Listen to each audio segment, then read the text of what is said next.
What do you think of if you heard the word abilities? Wheelchairs, seeing eye dogs, sign language? Do you think about invisible disabilities? Mental health conditions like bipolar disorder, chronic illnesses like diabetes? These are all correct thoughts. Have you ever wondered how the mind of the people with mental disabilities work? Have you ever thought about how they are coping with their diseases?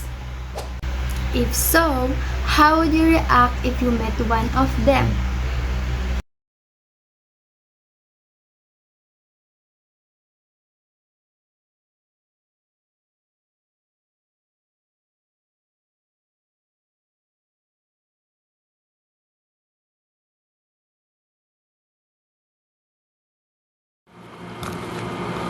Guys, I think we should assign our task na lang based on our strengths, di ba?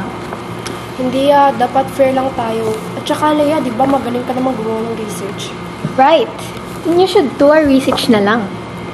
Hindi, kaya ko din naman mag-contribute sa presentation, gano'n, sa report. So you don't want? Hindi naman sa gano'n. And don't you think life is better pag ka na lang pumasok? Ano sabi mo? Oo nga. Mas maganda doon ka na lang sa bahay mo. Ang dami mong limitasyon. Ang dami mong hindi pwede gawin. Mas maganda, punta ka sa bahay mo, magpakamatay ka.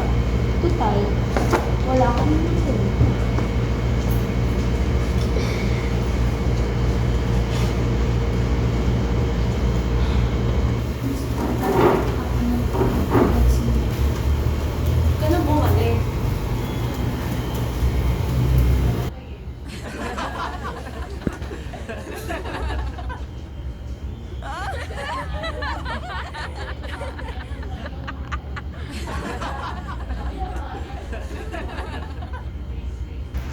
Recognize and appreciate the unique abilities of each individuals.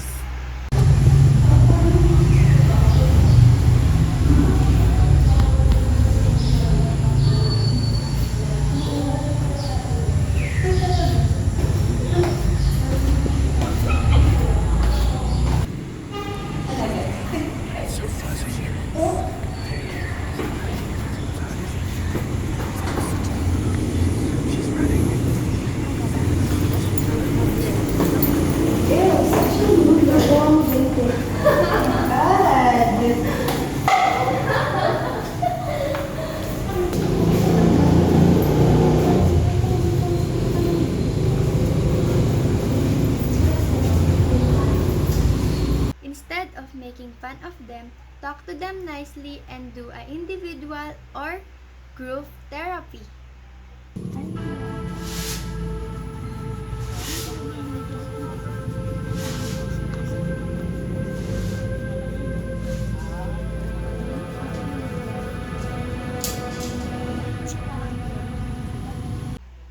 Remember, everyone deserves to be treated with respect and dignity.